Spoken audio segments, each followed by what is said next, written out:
മൂന്നാമതൊരു പിണറായി സർക്കാരിനെ താങ്ങാനുള്ള കരുത്ത് ജനങ്ങൾക്കില്ലെന്നും യുഡിഎഫിന് ജയിക്കാനുള്ള സുവർണാവസരം പിണറായി വിജയൻ ഒരുക്കി തന്നിട്ടുണ്ടെന്നും കെപിസിസി മുൻ പ്രസിഡന്റും മുൻ എംപിയുമായ കെ മുരളീധരൻ പറഞ്ഞു. കോൺഗ്രസ് നേതാവും ചാവക്കാട് നഗരസഭ പ്രഥമ ചെയർമാനുമായിരുന്ന കെ ബീരു സാഹിബ് അനുസ്മരണം ഉദ്ഘാടനം ചെയ്ത് സംസാരിക്കുകയായിരുന്നു അദ്ദേഹം. പകൽ ഒരുമിച്ച് നടക്കുകയും രാത്രിയിൽ പാരവയ്ക്കുകയും ചെയ്യുന്നവരെ തിരിച്ചറിഞ്ഞിട്ടുണ്ടെന്നും പാരവെപ്പിൽ കഴിവ് തെളിയിച്ചവരെ പാർട്ടിയിൽ പ്രമോഷൻ നൽകുകയും അവർക്ക് സ്വീകരണം നൽകുകയും ചെയ്യുന്ന നയം തുടർന്നാൽ കാലാകാലം നമ്മൾ ദുഃഖിക്കേണ്ടി വരുമെന്നും മുരളീധരൻ പറഞ്ഞു. അതാ ഞാൻ പറഞ്ഞത്, ഇത്രയും സുവർണാവസരം നമുക്ക് പിണറായി ഒരുക്കി തന്നിട്ട് അത് നമുക്ക് ഉപയോഗിക്കാൻ കഴിയില്ല. പിന്നെ നമ്മൾ ദുഃഖിച്ചിട്ടൊന്നും കാര്യമില്ല. ഇലക്ഷനെ ക്ലൈമാക്സിലെത്തുമ്പോൾ ഇലക്ഷൻ കമ്മിറ്റിക്കാർ ആഗ്രഹിക്കുക, ഒരുമിച്ച് നിന്ന് പകല് ഒരുമിച്ച് നടക്കുക, രാത്രി കാലമില്ല. അതിന് അങ്ങനെയൊക്കെ ചെയ്ത് എക്സ്പെർട്ട് ആയിട്ടുള്ളവർക്ക് പാർട്ടിക്ക് പ്രമോഷൻ കിട്ടുക, അങ്ങനെയുള്ളവർക്ക് സ്വീകരണങ്ങൾ കൊടുക്കുക.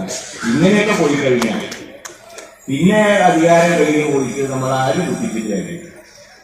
അതുകൊണ്ട് ഇതൊക്കെ മനസ്സിലാക്കിക്കൊണ്ട് പ്രവർത്തിക്കുക. ഇടങ്കോലിടുന്നവരെയൊക്കെ സമൂഹത്തിൽ നിന്ന് മാറ്റി നിർത്തി പാർട്ടിയെ മുന്നണിയും ശക്തിപ്പെടുത്തണം. അതാണ് യുഡിഎഫിന്റെ നയം.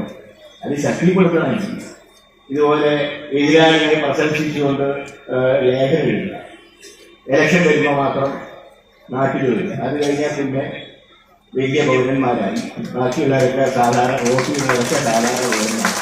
ഇങ്ങനെയൊന്നും പോയാൽ ചെയ്യാറില്ല. പിന്നെ പ്രാദേശിക ജനങ്ങളെ ചേർത്തു നിർത്തി ജനകീയത തെളിയിച്ച നേതാവാണ് കെ ബീരു സാഹിബ്. തന്റെ അധ്വാനത്തിന്റെയും പ്രയത്നത്തിന്റെയും ഫലമായി വികസനത്തിന്റെ വെളിച്ചമെത്തിക്കാനും ബീരു സാഹിബിന് സാധിച്ചിട്ടുണ്ടെന്നും അദ്ദേഹം കൂട്ടിച്ചേർത്തു. അനുസ്മരണ സമിതി ചെയർമാൻ കെ ഡി വീരമണി അധ്യക്ഷത വഹിച്ചു. O Abdurahman Kutty, P A Madhavan, C H Rasheed, P Yatheendradas, P K Rajan, V K Fazalul Ali, K V Shanavas, K Navas, K K Seydu Muhammad, K V Yusuf Ali, Subaida Palakkal, Shobi Francis, C K Balakrishnan എന്നിവർ സംസാരിച്ചു.